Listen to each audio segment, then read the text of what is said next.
Bom dia! Hoje para tratar de um assunto interessante, prescrição de títulos de crédito.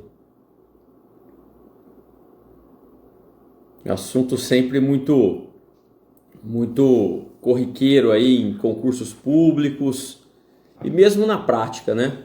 Até porque não adianta nada você ter uma pretensão materializada num título executivo, seja ele judicial, seja ele extrajudicial, enfim, mas você não utilizá-lo. Essa que é a grande verdade. Não adianta nada ter o título em mãos e não exercer esse direito.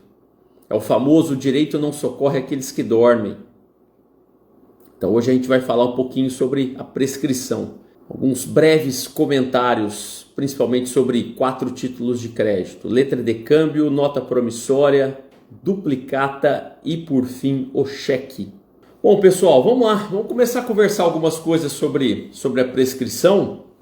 E aí depois a gente, no final, aí pode franquear aí para nós batermos um papo aí sobre essa questão, esse tema sempre muito importante. Olhem só, basicamente assim, linhas bem modestas, né, vamos assim colocar, a prescrição nada mais é do que a perda de um direito pelo decurso do tempo. Então nada adianta você ter uma pretensão, você ter um título de crédito, você ter um direito, mas você não exercer esse direito. Então basicamente a prescrição é você perder esse direito em razão de uma inércia, ou seja, de você não executar, você não cobrar aquele seu devedor. E eu tenho um livro aqui da época ainda da faculdade, do professor Hermes Lima, Introdução à Ciência do Direito. Eu comprovo, tá bem surradinho, bem velhinho aqui para vocês, né, de 1989, que eu utilizava na época da faculdade. E ele dá uma definição muito simples, mas muito objetiva do que seja a prescrição. Olhem só, a prescrição se verifica, pois, por causa da inércia do titular do direito, que não o reivindicou ou defendeu no prazo marcado pela lei. Então, basicamente é isso. Você tem a pretensão, mas você não exerce essa pretensão e, consequentemente, você perde aquele direito.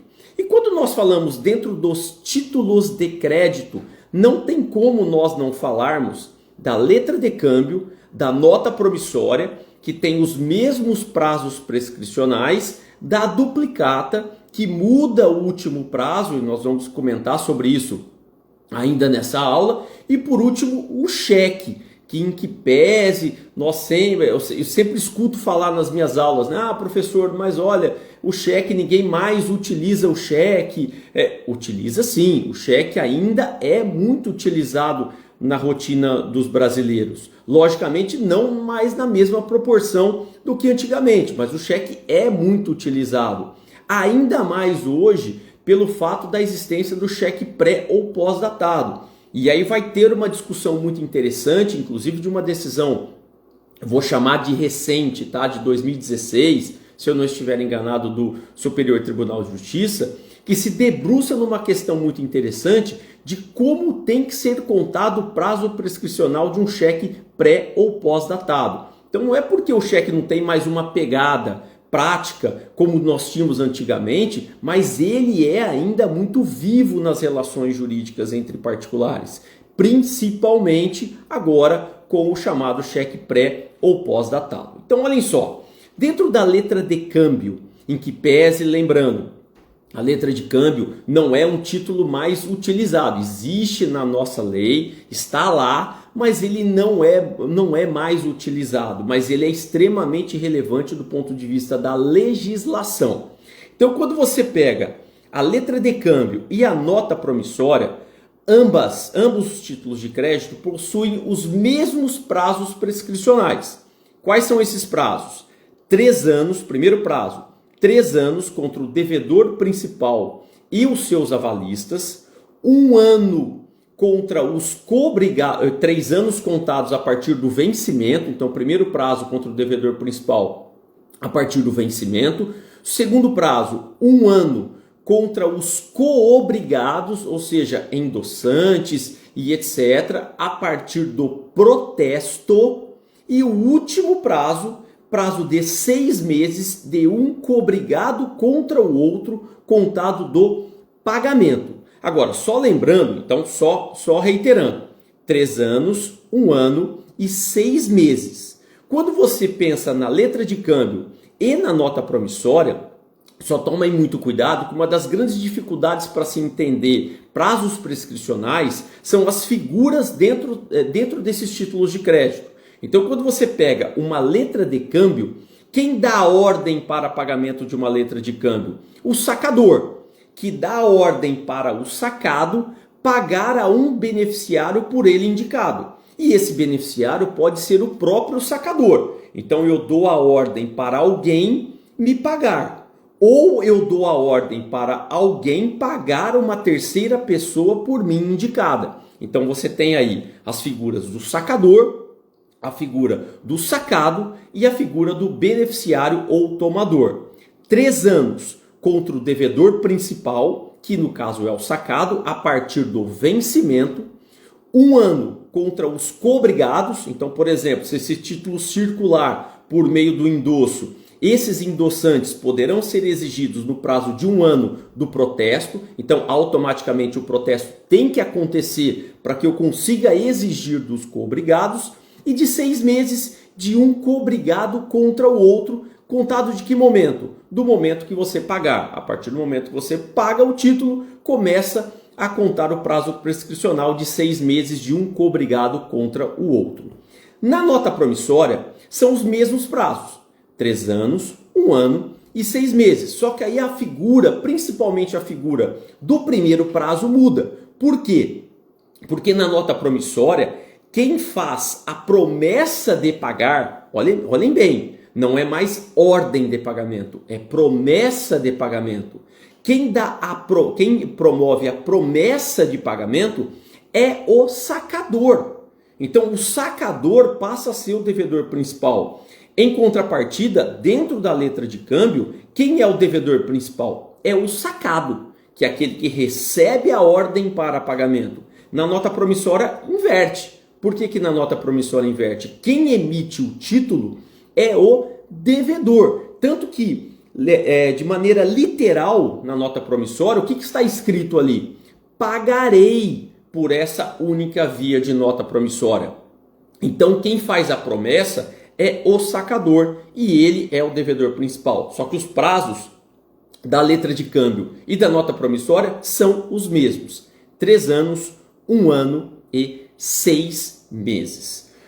Duplicata, que é um título brasileiro, enfim, num outro momento nós podemos discutir a duplicata numa live específica, que é um título muito interessante. E aí, na minha visão, entendam bem, hoje a duplicata é o título comercial mais emitido nas relações jurídicas, especialmente pela facilidade da forma como ela vem sendo emitida hoje, de forma escritural, né? de forma virtual. Os prazos mudam. Você tem 3 anos contra o devedor principal. Quem é o devedor principal? É o sacado. 1 ano contra os cobrigados. Então esses 2 primeiros prazos são idênticos da letra de câmbio e da nota promissória. Já o último prazo muda de um cobrigado contra o outro, que passa a ser de 1 ano a contar do pagamento. Então 3 anos a partir do vencimento, 1 ano a partir do protesto e 1 ano a partir do pagamento. Quando você falar da nota promissória, é interessante também nós falarmos sobre a súmula 504 do Superior Tribunal de Justiça, que ela fala o seguinte: o prazo para ajuizamento de ação monitória é aquela fundada em título você não tem um título executivo, você tem uma prova escrita sem força executiva. O prazo para ajuizamento de ação monitória, não é ação de execução, em face do emitente de nota promissória sem força executiva é quinquenal, ou seja, de 5 anos, a contar do dia seguinte ao vencimento do título. Então tomem muito cuidado. A partir do momento que o título vence, automaticamente começa a contar o prazo de 3 anos contra o devedor principal e seus eventuais avalistas para a ação de execução e também, simultaneamente, começa a contar o prazo de 5 anos para a promoção da ação monitória, na forma, repito, da súmula 504 do Superior Tribunal de Justiça. Então, a partir do momento que a nota promissória vence, automaticamente começa a contar o prazo, tanto para a ação de execução quanto para a ação monitória. E aí, como último título de crédito para nós falarmos da prescrição, vamos falar do cheque, né? Que tem algumas questões muito interessantes que eu até marquei aqui na minha colinha para eu não deixar de comentar com vocês. Primeiro, o cheque é uma questão muito interessante, né? Por quê? Porque o cheque ele tem prazos para apresentação junto à instituição financeira. Então, quando você emite o cheque, vamos imaginar, tentem imaginar o cheque, ok? E não tem uma forma melhor de aprender títulos de crédito do que você preenchendo um título de crédito. E ali dentro você consegue ver os requisitos essenciais e os chamados não essenciais. Então, quando você olha o cheque, tem um lugar ali que é o local da emissão. Ou seja, da onde você estiver, você vai emitir aquele cheque. Então, vamos imaginar, estou em Rio Preto, né? E vou emitir esse cheque de São José do Rio Preto. Então eu vou colocar São José do Rio Preto, 10 de fevereiro de 2024. Quando eu olhando para o cheque, do lado esquerdo, no rodapé, existe ali um local chamado lugar de pagamento. E vai ter o endereço da instituição financeira. Então quando você verifica no cheque uma identidade, a mesma praça de emissão, é a mesma praça de pagamento, esse cheque tem que ser levado à instituição financeira no prazo de 30 dias. Quando o local da emissão, então vou dar um exemplo, eu vou para outra cidade, vou aqui para uma cidade próxima de São José do Rio Preto, para quem não conhece aqui a nossa região, Mirassol, eu vou emitir de lá, então eu coloco Mirassol e a data. E a minha praça de pagamento é São José do Rio Preto. Esse prazo de apresentação muda, ele salta de 30 para 60 dias. Aí você verifica e fala assim, Charles, olha, mas por que isso é importante, essas praças de pagamento? Por um motivo muito simples. A partir do fim desses prazos de apresentação, de 30 ou de 60 dias, é deflagrado o prazo prescricional de 6 meses para a promoção da ação de execução. Então, basicamente, qual o prazo de prescrição de um cheque? 6 meses. Contados de que momento? A partir do fim dos prazos de apresentação, de 30 ou de 60 dias, a depender da praça de emissão e também da praça de pagamento. O que é também importante nós falarmos? Então, prazo prescricional do cheque, 6 meses a partir de 30 ou de 60 dias. Outra questão que é interessante eu comentar com vocês é a súmula 600 do Supremo Tribunal Federal. A súmula 600 do Supremo Tribunal Federal, ela estabelece que mesmo que você perca os prazos de apresentação, não altere em nada a ação de execução. Olhem só, cabe ação executiva contra o emitente e seus avalistas, ainda que não apresentado o cheque ao sacado no prazo legal. Que prazo é esse? 30 ou de 60 dias. Mas olha um detalhe da súmula 600 do Supremo Tribunal Federal. Desde que não prescrita a ação cambiária. Então você pode apresentar o cheque até fora mesmo dos 30 ou de 60 dias, desde que seja dentro do prazo de 6 meses, que ainda assim cabe a ação de execução. Mas percebam, a partir dos 30 ou dos 60 dias, mesmo que você não tenha apresentado o cheque no banco, começou o prazo prescricional de 6 meses. Então, muita atenção, mesmo diante do teor da súmula 600 do Supremo Tribunal Federal, muita atenção a essa questão do início do prazo prescricional da ação de execução de 6 meses. Outra súmula interessante dentro do cheque é a questão do prazo para ação, promoção da ação monitória envolvendo o cheque. E aí nós já estamos na súmula 503 do Superior Tribunal de Justiça. o prazo para ajuizamento de ação monitória, aquela mesma ação sem força executiva, em face do emitente de cheque sem força executiva é quinquenal. Mesma coisa, dentro do prazo de 5 anos. A contar do dia seguinte à data de emissão estampada na cartela. Então percebam que os prazos de ação monitória, tanto da nota promissória quanto do cheque, de 5 anos. E essas súmulas 503 e 504 do Superior Tribunal de Justiça, elas conversam com o artigo 206, parágrafo 5º, inciso, se eu não estiver enganado, inciso 1º do Código Civil, que estabelece que o prazo para promoção de ação monitória, né, de título de crédito é de 5 anos. Então está lá no parágrafo 5º do artigo 206 do Código Civil. Então essas duas súmulas conversam no que se refere a esse prazo para a ação monitória.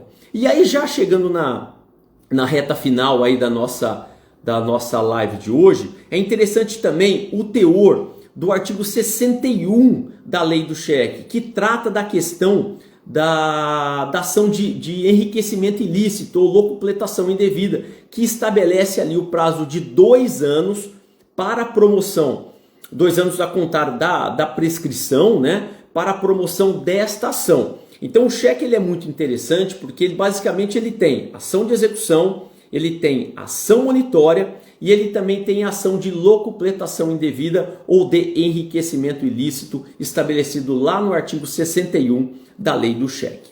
E aí, por fim, eu queria trazer aqui para vocês uma questão muito interessante, que é a questão envolvendo a prescrição do cheque pré ou pós-datado.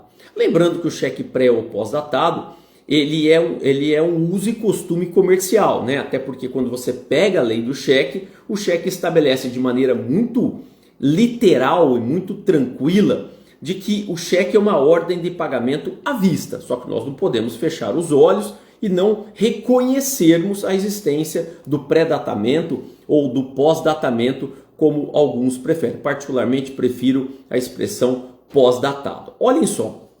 O Superior Tribunal de Justiça, no RESP 1.423.464 de Santa Catarina, de relatoria do ministro Luiz Felipe Salomão, de 2016, ele, na minha visão, estabelece uma nova ordem envolvendo a questão do cheque pré ou pós-datado. Nós sempre imaginávamos, melhor dizendo, a existência do pré-datamento ou do pós-datamento, olhando o cheque do lado direito no seu rodapé. Quando as pessoas escreviam ali, né? Ainda escrevem, bom para a data tal. Então você tem a data da emissão, então você coloca como a data de hoje, e ali embaixo a pessoa escreve bom para uma determinada data, a data futura que você quer que o credor leve à instituição financeira.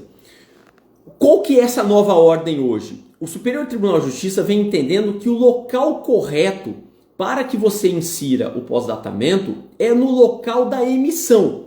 Por quê? Porque quando você coloca uma data futura, você automaticamente está alterando, empurrando os prazos prescricionais. Então, olhem só. Quando você pega o artigo 192 do Código Civil, ele estabelece de maneira muito tranquila de que as partes não podem alterar prazos prescricionais. Então, a partir do momento que você coloca uma data futura, você está alterando, prorrogando a data de apresentação de 30 ou de 60 e, consequentemente, prorrogando o prazo prescricional de 6 meses. Então, o artigo 192 do Código Civil veda a alteração de prazo prescricional pelas partes. Só que aí o próprio Superior Tribunal de Justiça, ele coloca aí uma situação interessante.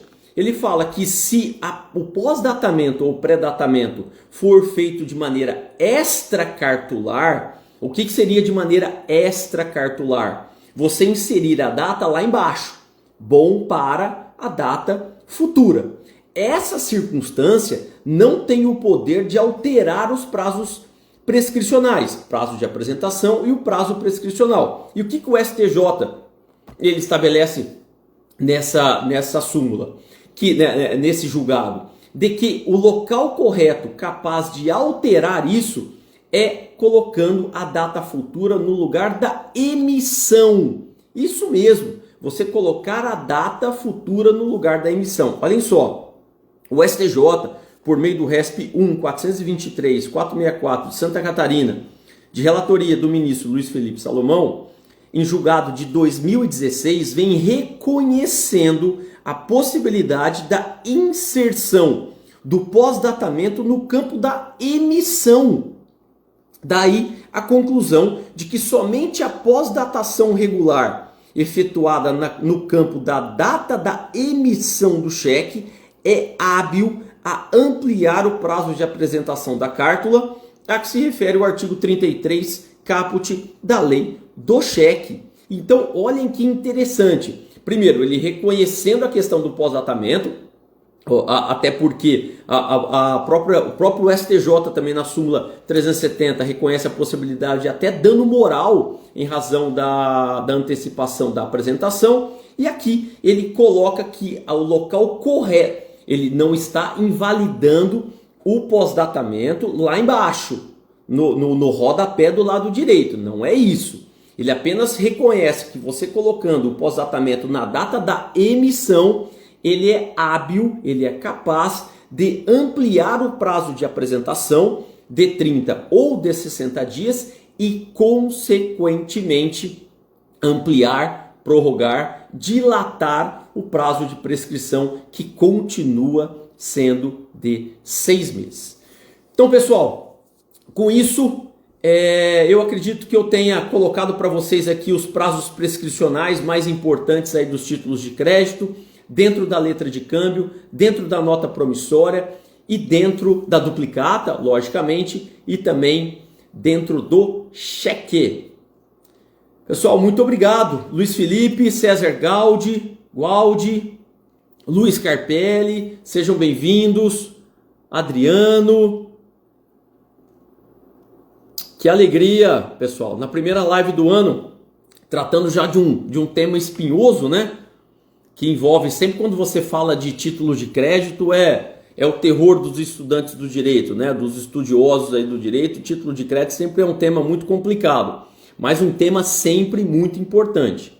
Isso na prática, para quem advoga aí na área empresarial e também para os nossos estudantes, sempre uma matéria muito interessante. Pessoal, maravilha!